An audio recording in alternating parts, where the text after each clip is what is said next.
Next book I'm going to talk to you about is this one. So I got this as an ARC copy on NetGalley, and I enjoyed it. However, I wasn't in love with it. Reason being is that I wasn't really invested in the characters, but I did like the story. It's sort of a time travel story where a woman is found and in space and brought onto the ship that found her. She then tells them that she witnessed the world end and she's like the last survivor of this ship that she was on.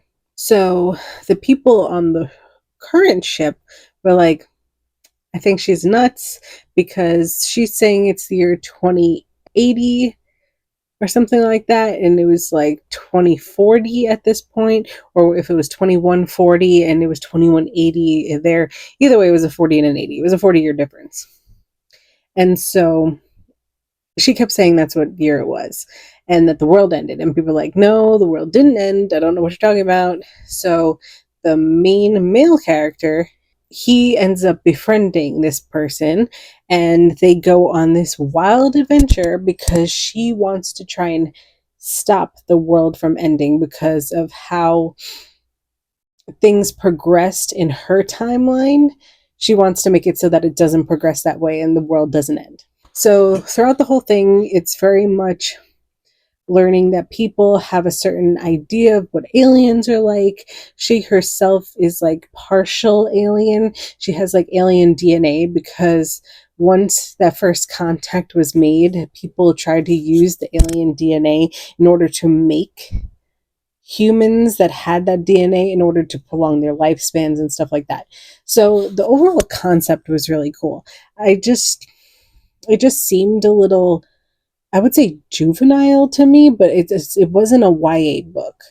I don't really know how to explain it because it's like everybody they encountered was good except for one set of people. So there was conflict, but the conflict wasn't actively happening to them. It was just kind of like they were evading people. There was only one time where she had to actually do something about what was happening. So I don't know. I just felt it was kind of like unrealistic in that aspect because this is a book talking about how humanity was trying to was kind of corrupt, and the people who were in charge were kind of corrupt, and they were the reason why the earth ended because everybody was against the aliens and stuff like that.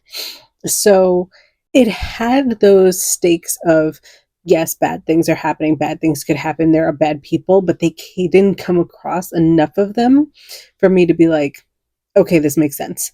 Like, I feel like they should have had more writing on what they were doing because everyone they came in contact with, they kind of like said, oh yeah, she's from the future, this and this, and then they're like, oh okay, yeah, we're gonna help you. You know that there are going to be at least a handful of people who aren't going to help. So I don't know, I liked it enough for the story.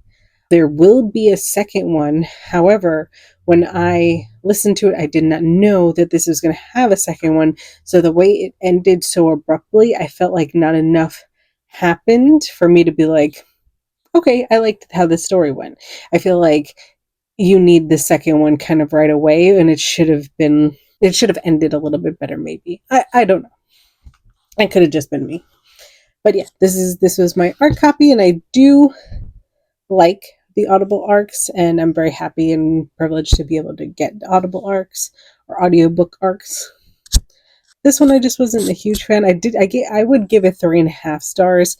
I did give it 4 on the platforms because I think that it was just kind of subjective for myself in terms of the critique of it. Of course, all reviews are subjective, but I think like for this one, I think it could be a 5-star read for most other people. It just wasn't for me. I think it was like a 3.5. So yeah, that's this one.